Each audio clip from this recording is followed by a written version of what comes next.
Isiyona manje inqalabutho yohlelo ehlale ikwenza nje ukuthi umoyizele.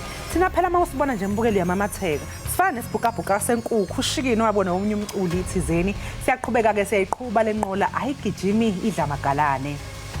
Masitsha iqhuma mbukeli.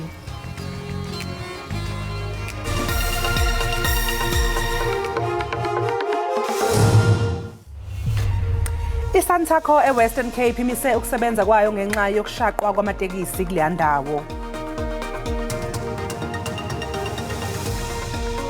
Ingqina lombuso kwityala lokubulawa kaSenzo Meyiwa liyaqhubeka ngokunika ubungqina.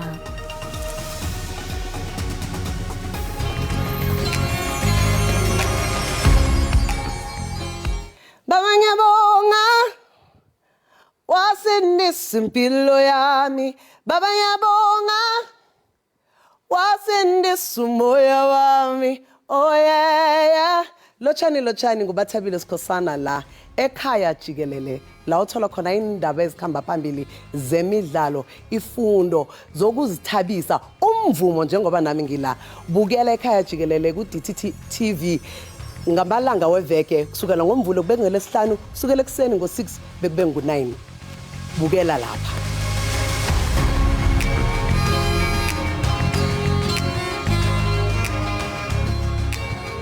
Inhlangano yengamele ososeshini babatekisi eWestern Cape Santaco isizwakalise ukuthi izomisa nse ukusebenza kwayo kulezi insuku eziyisithupha ezizayo.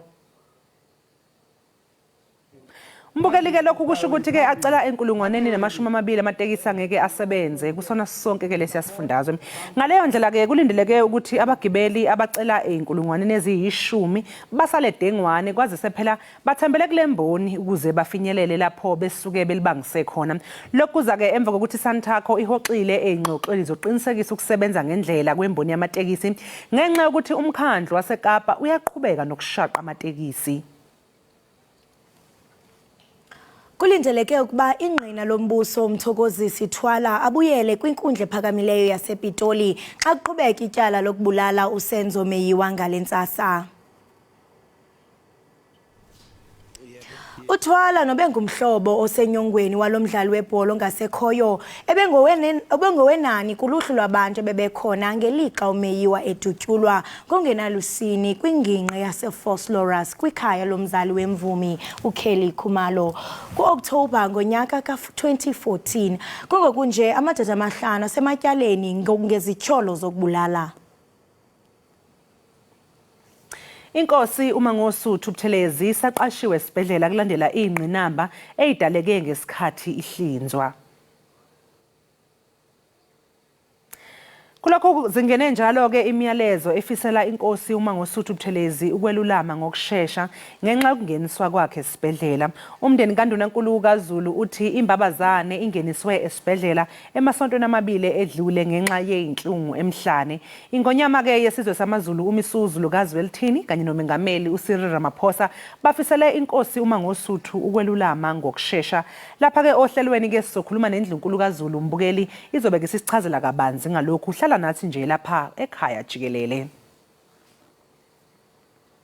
Inkantolo ephakeme ehleli eMgungundlovu isiqinisekise isicelo somshushisi wombuso uAdvocate Billy Downer nentatheli uKaren Mon sokuhoxisa isicelo sobe umengameli wezwe uJacob Zuma sokuthola imvume yokubashushisa ngasese. Inkantolo ke iphinde yanquma nokuthi ke uZuma akhokhele indleko zabameli bakaDowner kanye noMon.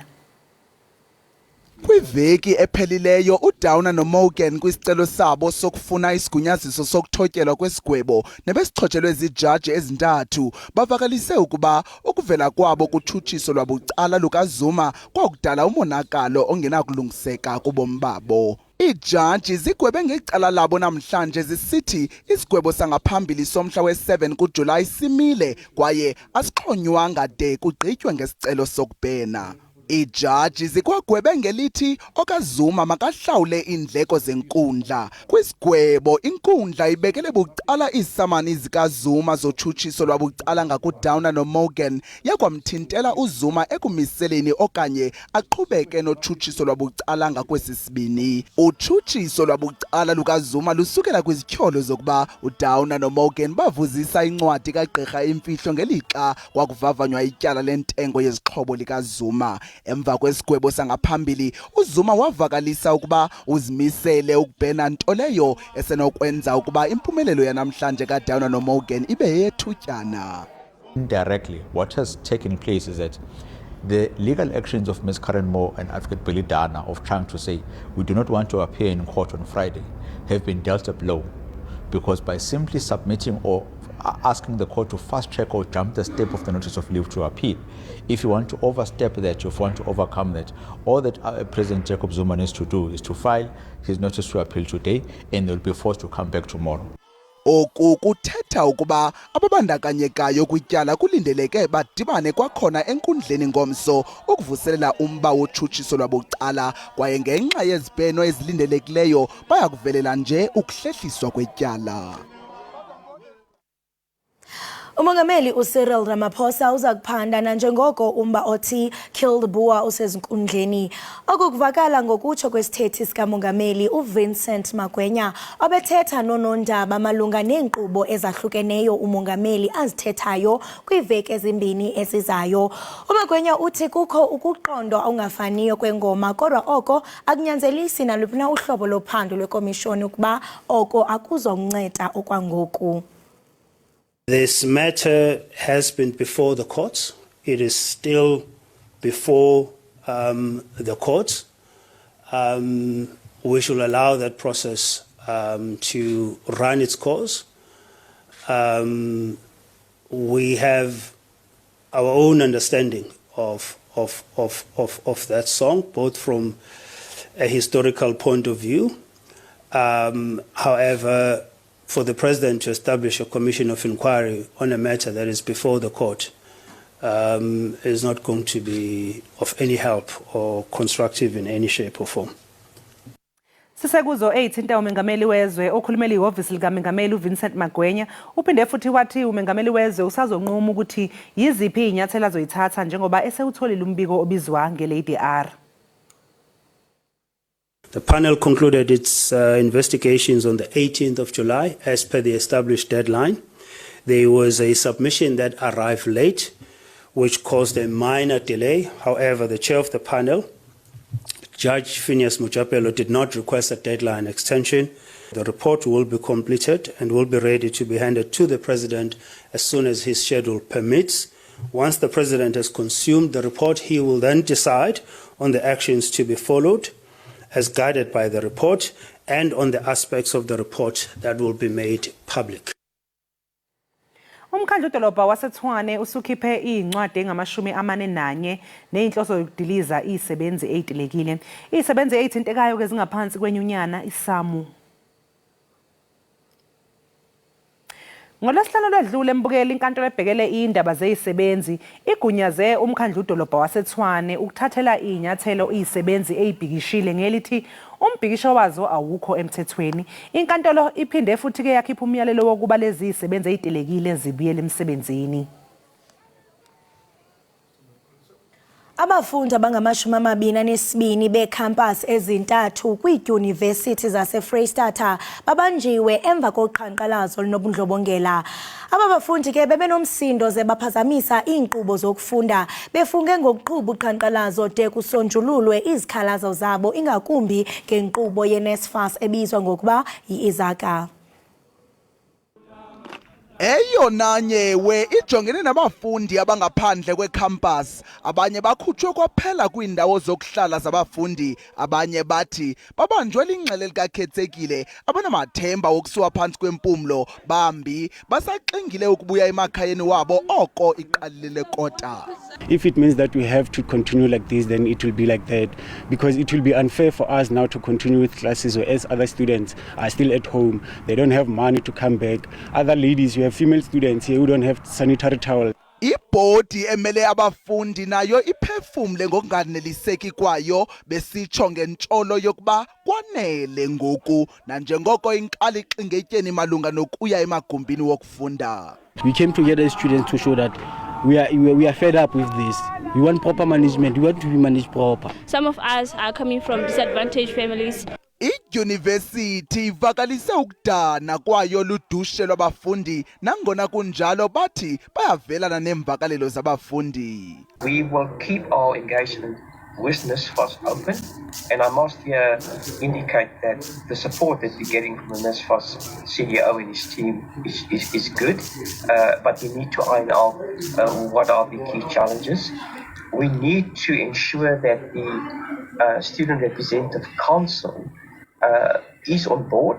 idyunivesithi yaseFreystata imise inkqubo yethutyana yokuqhuba nezifundo ngobuxhakaxhaka banamhla, kodwa abafundi batshotshe entla nokuzikhaba bekhankanya imingeni yemali ne-internet.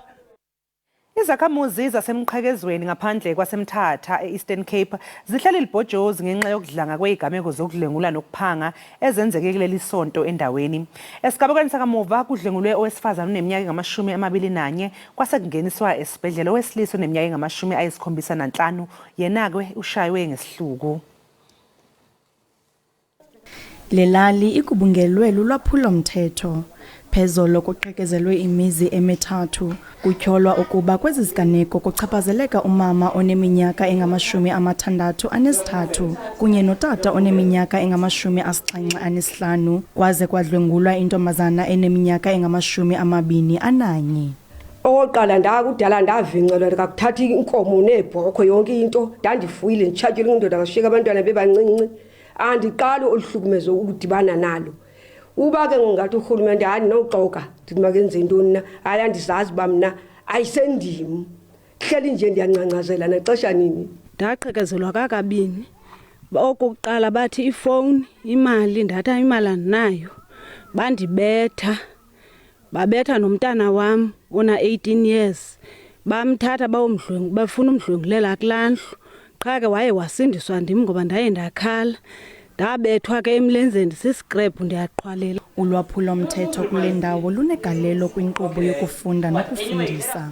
Ngoba abantwana abaninzi bayayeka esikolweni ngenxa yale nto yenzeka apha emqhekezweni yovingcelwa bathathwe ifowuni babethwe.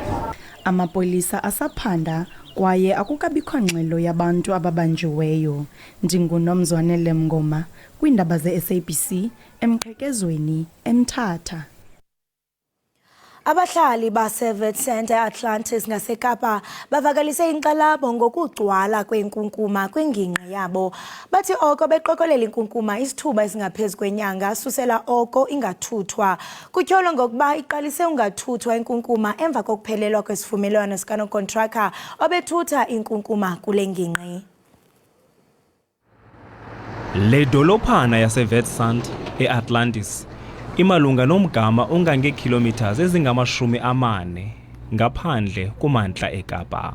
Abahlali kule ngingqi basebenzisa iiplastiki zenkunkuma bazifaka kwiikhonteyina ezisecaleni kwendlela. Zithi zizothuthwa ziiloli zokuthutha inkunkuma. Iinkokheli zasekuhlaleni kunye nabahlali bathi le meko iqale ukuwohloka xa ikontraka yeeloli ethutha inkunkuma iye yafika esiphelweni. Kumdaka yonke indawo eyona nto isikhathaza kakhulu ngabantwana abangakwazi nohamba. Abantwana abangakwazi nohamba nje abantwana bafumana iijams kule ndlela. Ingichaphazela kakhulu mna mntu uhlala apha phambi kwayo. Mna ndihlala phambi kwayo mna nomntana ongaphakathi. Umntana ama ndimkhuphi ngaphakathi endlini because of ndoyika into yobana arhawuzelelwe and ke kukho neempuku ezibaleka zingene ezindlini asazivula izindlu. Ilanto zithe iicontract zabo zizaterminathwa banikwe inotice from 1st kaJuni uyempela nyanga kaJuni. Salindela kuba ngabe ngelo xesha yabe seyilungisiwe ikhampani ezawutheka over from bona baclean baqhubeke baclean.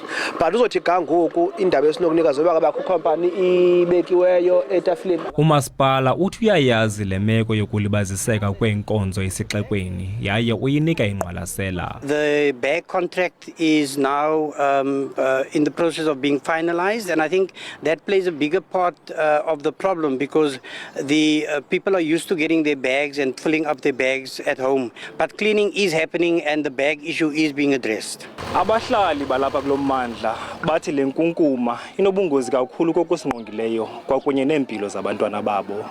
Bathi kuba kuxozwa mphini wumbi ke bazawusheka bengenalo elinye icebo koko baqhankqalaze okanye bagwayimbe. Athule Joka kwiindaba ze-SABC ndiseVetsand eAtlantis. Ngokumbukeli rhabula ufince kuqikelelo lwemozulu.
Enkosi ngokuhlala nathi nisahleli kaloku apha ekhaya Jikelele. iJamaica ipulela amasaka iintshatshelu ezikhuselo eNew Zealand ngamanqaku I-59 kwayi-48. Yaye kuthi ncuke encochoyini kaGroup G kwitumente yendebe yehlabathi yebhola yomnyazi eKapa lodumo. Ukanti nakubeni iProteas zibethe Uganda ngamanqaku I-52 kwayi-50 bekufuneka ziphumelele ngamanqaku I-64 ukuze zibe kanti ziyadlulela kwisigaba esandulela amagqibela kankqoyi. iSilver Fans zikhawuleze zathembisa zakhokhela ngesithathu samanqaku. Kodwa iSunshine Girls zizala kwaye nganzo yaphela ikota yokuqala zikhokhela ngamanqaku ayi-15 kwayi-11. Zibe intubila iSilver Fans kwikota yesibini khe zaphambilana kunjalo nje ngamanqaku ayi-12 kwayi-11. Kodwa kuyiwe kwikhefu iSunshine Girls ziphala phambili ngayi-26 kwayi-23 amanqaku. Kuyacaca ke kuba intombi zaseJamaica zivumi ngokuvunyiswa zinitye mtyhafe ezo zaseNew Zealand zaziphulela amasaka ngamanqaku ayi-59 kulawo ayi-48. Biluloyiso lokuqala kambe olu lwe-Sunshine Girls ngakwi-Silver Fans kwitumente yendebe yehlabathi. No goal. Kanti ke ngaphambili iintyatyambo zaseNgilane zityatyushe iDiamonds zase-Australia ngamanqaku ayi-56 kwayi-55 kwidabi lasencochoyini kaGroup F. Kodwa omabini lamaqela adlulele kwisigaba samaqela amane okugqibela kwitumente. iNgilane iphumelele ngoncipho ikota yokuqala ngo-15-13. Eliqela lizinze kwindawo yokuqala kwihlabathi lazimisela nangakumbi kwikota yesibini. Kuyiwe kuphumla likhokhela ngayi-32 kwayi-26. Kwikota yesithathu ibuye iNgilane itshisa bhe ivalela phakathi phantse onke amathuba ewafumeneyo. Abambene ngazo ngakumbi kwikota yesine kubonakala ngathi alikho elifuna kugoba uphondo. Kodwa zithe apho zikhokhele khona iintyatyambo zaseNgilane zatyhila kwelinye ikhasi de zabethelela nesokugqibela ziphumelela ngo-56-55 ebhodini.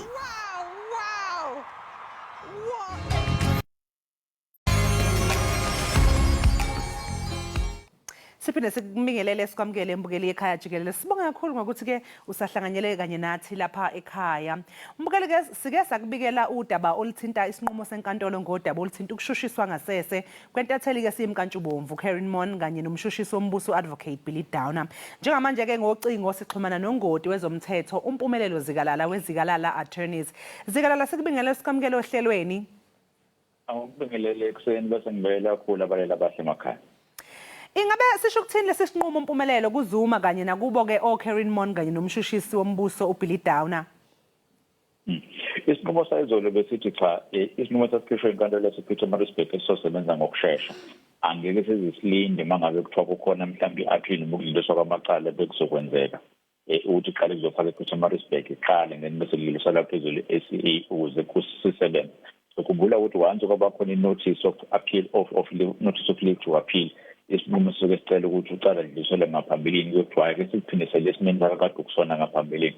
Kodwa lapho i-Superior Court Act inomthetho othi if kuwukuthi ucele wena ukuthi isinqumo sakho asisebenze ngokusheshsha njengoba kwenziwa ePietermaritzburg noma eSkharenmore, then abantu labo sokucela kubona mase befaka i-notice of appeal isinqumo soke sesiphumile sesifana ukuthi sesisuspendiwe angeke usakwazi ukuthi urely kusona leyo order kade ikhona. So in that eyenzakalile kuzona ibona abameli beka former president ukuthi cha engathi nathi sothi ukuhlakanipha kancane ke this time ngoba siyazi ukuthi sifuna ukwenzana ake sivive ngale notice of appeal yethu. So ithatha masiphuma nje isinqumo bayifaka nayo i-notice of appeal lapha e-Supreme Court of Appeals ithema isingene ngoba sekuphilela endaweni kwangathi akazi kwenzeke lutho. Yiko sobabona ke namhlanje behamba bevele ePietermaritzburg lapha enkantolo beyabasolwa ke this time and then udaba lapho bese lizodilwa nje njengokuthi sokwenze njani ukusukela manje ngoba kusakhona isicelo safaka e-Supreme Court of Appeals efanele silalele bese siyadingidwa kuqala. Manje yini ocabanga ukuthi ke mhlawumbe iholele ekutheni ke inkantolo izithathele isinqumo lesi? Inkantolo mayibheka lapho ukuthi isinqumo uzosikhipha yini ibheke ukuthi uyikhona into ebizwa ukuthi irreparable harm ezokwenzeka. Khona yena mhlawumbe ukuhlukumezeka ongeke kwaphinde kwakwazi ukuthi uphinde usithole isinxephezelo ngako ongase kwenzeka makuthi isinqumo ositholi namhlanje. Ukuthi ngokubona kwayo besithi cha siyabona ukuthi hayi kukhona ukuhlukumezeka okuzoba khona. Khumbula phela ukuthi akumnandanga ukuhamba enkantolo njengokusola. Kunemali esukile khona ukhokhela abameli nawe mase uvelile akwazi ukuthi uyosebenza. Umbuzo bese uthi la masitholakala ukuthi awunale icala ubani umuntu ozokuxolisela noma ozokwazi ukunqephezela for zonke lezi zinto kade sezikhona. So inkantolo ithema ibheka lokho bese cha thina sizosinqumo ukusikhipha lesinqumo sethu ngokusheshsha. Kodwa kusikhipheni ngiyacabanga ukuthi abagadanga kahle ukuthi ama-results aloko azothini ngoba into asebeyenzile kahle manje ukuthi sebedlula istep noma basize uformer president ukuthi akasheshe aseke afike eSupreme Court of Appeals engaqalanga lapha ePietermaritzburg. So khumbula ngokujwayelekile uma ufuna ukudlulisa icala lakho phezulu uqala leli judge likunqabelile ucele kulona uzithele isinqumo sakho before uye la ufuna ukuya khona. Kodwa uma uzokhipha i-order ekhishwe ePietermaritzburg izolo kube sekuthiwa awusadingi nokuthi uzocela lapha thina hamba straight uyongena lapha and ama-results ongena lapha athi phinisela isimo ngale ndlela kade kuyisona ekuqaleni. Manje isiphi ke nje ke iseluleko sezomthetho esinganikezwa lo wayengumengameli wezwe uJacob Zuma ngalesi sinqumo senkantolo? Ngikuzwile ke uthinta nje kancane lapha indaba zo notice of appeal lapha eSupreme Court of Appeal. Tama siqale sibheke ukuthi kukhombisane ngendlela abameli bakhe abenze ngayo. Bakhombisa lolu daba serious kangakanani ukuthi bathi cha ayikho into esizoyilinda indlela ukubaleke ngayo nokushesha ngako ukuthini. Angeke sizichithe isikhathi siyafuna ukubona ubulungiswa kwenzeka thina ngendlela esibona ngayo. So into ebalekile ukuthi nakhuluma nomnini wakho bese ne-understanding ukuthi i-strategy noma icebo leni amakuthiwa khona efuna ukuyilwa nje yilwa kanjani. Bese ngiyakhumbula sekutheni wonke umuntu unawo amalungelo ekufanele ukuthi akawavikele. So kuya kwami enkantolo ngicela ukuvikela amalungelo ami. Akuve kuthiwa ngichitha isikhathi enkantolo noma ngenze lento abayibiza ukuthi silent grant strategy. So ngikhombisa ukuthi nginamalungelo enginawo ngifuna ukwavikela ngaso sonke isikhathi nange bengizowavikela ngawo. Okunye okubalekile sekuyasikhombisa ke manje ukuthi kwaleli icala ekuqaleni engathi kwakumele lingene lapha enkantolo yezamacala egazi noma mhlawumbe lesi esibizwa ukuthi criminal court. Ngenxa yokuthi zikhona iy'nsiza kusebenza zakhona amathuluzi akhona akusizayo ukuthi mangabe unganamile ngesinqumo okumele yenze njani. Kungaba siyitholi yonke lento eyenzakalayo uthola izinkantolo zombili seyizohlala enye ivume enye iphike egcine sobe masekuyashayisana ngasenkantolo kanti akufanele sibone kunjalo. Kwafanele ingene inkantolo eyodwa kube inkantolo eyodwa ezokwazi ukuthi idile nalo. Kodwa ngiyacabanga ukuthi ukuya kwaleli cala eSupreme Court of Appeals engingase igcine sibe nase-Constitutional Court uzosinikeza ukuthi if kwenziwa i-private prosecution iyiphi inkantolo okuyiyona kahle fayile ilandele nokuyiyona izokwazi ukwengamela iprocess iqaliziwe phela. Mpumelelo yazi nginokuyibuza ukuthi inkantolo ifika kanjani esinqumeni sokuthi ngiyasibona ke isinqumo mhlawumbe sokuthi cha siyasichitha isicelo sakho kodwa leso sokuthi ukhokha indleko ifika kanjani kuleso sinqumo kanti futhi nginokuyibuza ukuthi engabe lezo indleko kusuke kuzimali engakanani osekufuneka wena kushuthi lokho kuchaza ukuthi uzokhokhelela ithimba labameli uphinde ukhokhele nelaba abantu ekade basenkantolo. Kunjalo impela. Inkantolo isuke ithi phela bengeke afike lo muntu ofikile osewinile ukuba wona bungazange uzokubiza le nkantolo. Either wena umbizile kwaba wena u-institute yena usiyadefend noma mhlambe wena u-institute bese inkantolo yazi ukuba bingekho le ngxabano ekuthini esiyisolvayo ngaba yikho yonke lento so sothatha lokhu yena wrong bese sithi hayi ngoba wena ulandele umuntu ezihlalela ekhaya noma wena usosele umuntu ezihlalela ekhaya wazomgetha la ngoba ungafuni ukulalela ukuthi uthini ake sikushaye ngoswazi uncane-ke luhambisana nemali akangangeni ey'ndlekweni engenela wena lezo y'ndleko uzobe kuthiwa khokhela iy'ndleko zakho osuke seceleni zommeli bese khokhela ney'ndleko zakhe zommeli kuyadiphenda-ke ukuthi abameli abasebenzisile basuke benjani khona labazobizwa ngosenior council asebemkantubovu ayilapho ungabona nabo mhlawumbe noma u-20 noma u-30,000 ngelanga okuzomkhokhela wona so bezohlala enkantolo for 2 days it means ukuthi at least u-60,000 esingayibalanga imali yokuhlala phansi imconsultant imxoxe isuke sikhona lapho so uma ngabe kuthiwa wena uluzile noma mhlawumbe icala likusulile noma uzange inkantolo ibone ukuthi wena uright iy'ndleko usuke zinkulu kakhulu ngoba kumele ukhokhele labameli okuyibona abakusulile uphinde futhi uzokhokhela abameli bakho and then-ke sesingasho ukuthi hayi le nto yama-legal cost isuke siphele so inkantolo mayithe khokha iy'ndleko zenkantolo isuke ipanisha nje ikushaya ngoswazi lithanda ukuthi iqine kancane. Hayi cha zinzima-ke lezo uzokhokha iy'mali zabanye-ke amaloya hhayi-ke kanti-ke Mpumelelo mangabe-ke sesichezuka nje kancane sibheka-ke manje udaba lwesiqubulo esithi kill the farmer sibona i-DA lusa ey'nkantolo lolu daba nehhovisi likaMengameli seliphawulile-ke futhi ikuphi inkinga lapha? La bakhala ngokuthi bathe lesi siqubulo babona sengathi siba ne-direct impact noma mhlawumbe abantu basithatha basifake ekhanda bese bethi hayi siyobulala ngempela abantu ababalimi.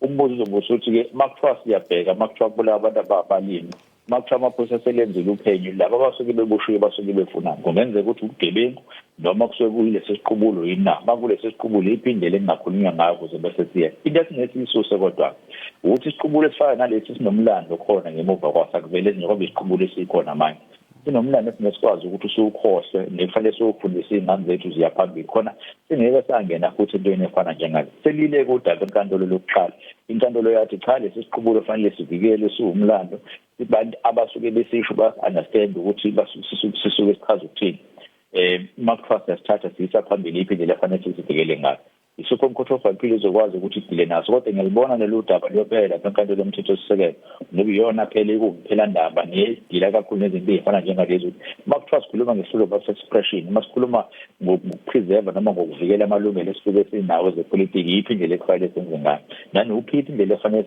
sitholerate ngayo noma sihlale ngokungondizo nokuzwana sabantu baseNingizimu Afrika makuwukuthi kuzoba khona izinto ezifana njengalezi ezizoba khona ziningi ezinye mhlawumbe engase-raise bese kuthiwa yindaba uzofaka izinto ezizoba nokuhlanga phakathi entweni esikhuluma ngazo nezinto esizenzayo ake sibose njani bese sikhohlwe ukuthi lezi zinto ezinye zazo kubalulekile ukuthi azibe khona sokwazi ukuthi umlando wethu uvela kuphi. Hayi sibonge kakhulu-ke Mpumelelo ngolwazi lwakho sikufisele nosuku oluhle. Ubonga bona kakhulu nibe nosuku oluhle. Mbukelo besixoxisana naye uMpumelelo Zikalala ongungoti wezomthetho wezikalala attorneys. Okwamanje-ke Mbukela sinje qunga seyitolo kodwa ungacabanga ukunyakaza ungayithinti leyo remote mangabe sibuya sobe sikuphathele umculi ocula kamnandi igama lakhe uNonka.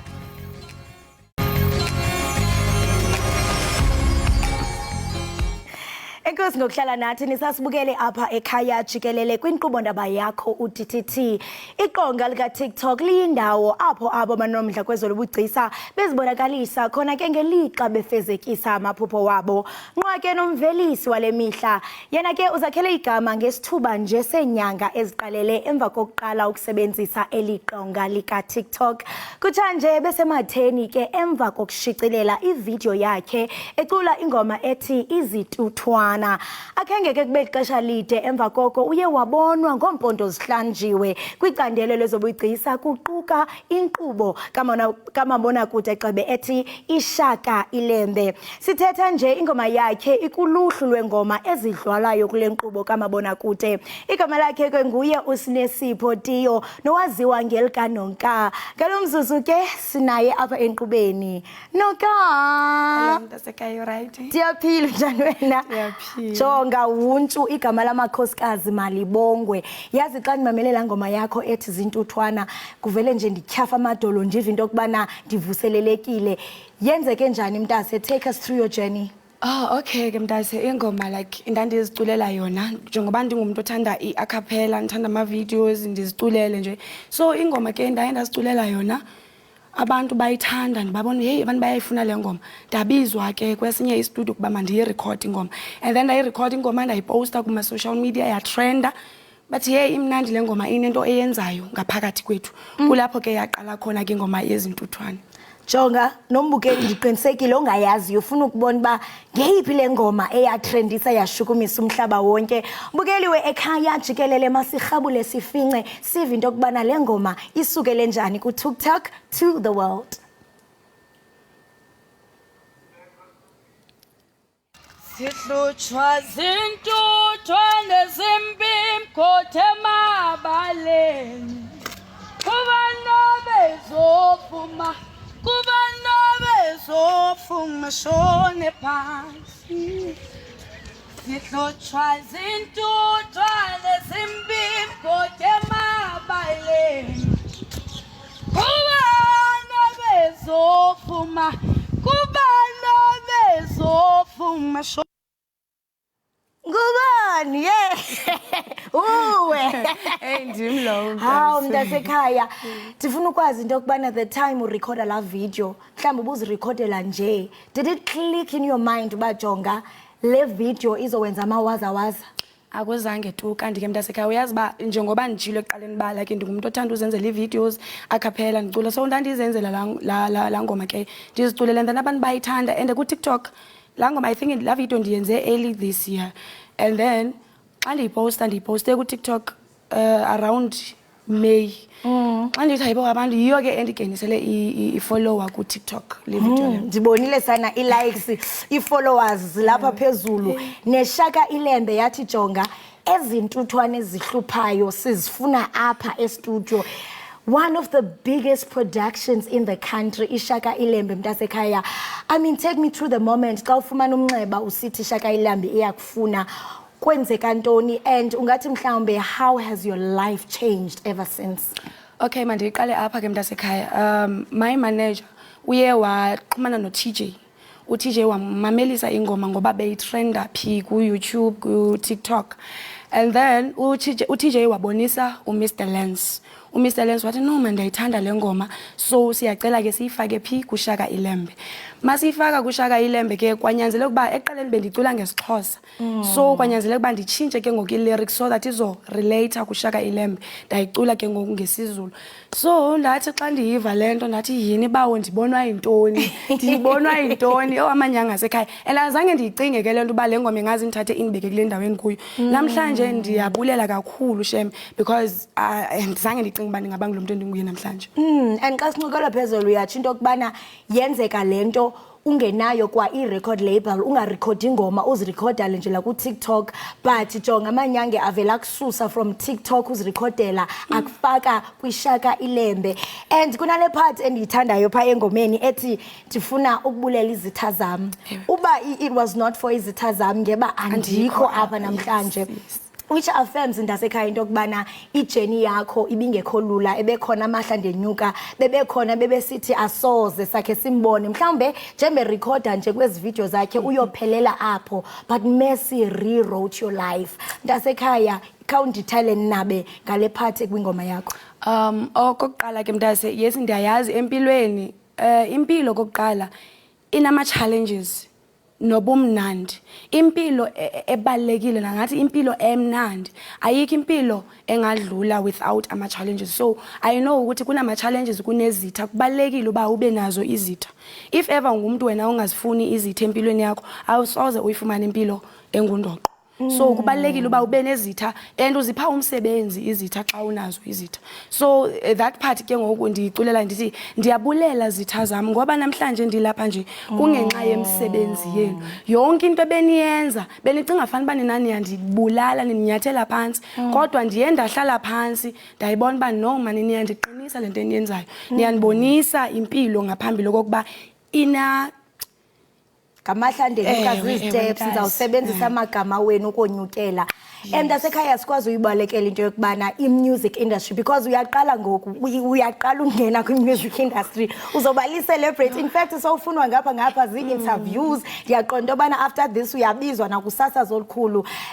Siyaqonda obana zikhona izinto ezifana no-mental health, sibona abanye bedrawna kwi-depression, abanye bazilibala babangobani, sifumanisa into yokubana bayaluza ububona. Wena njengoba sowungena Mntase, how are you hoping to use this opportunity and also uhlale grounded and rooted in who you are?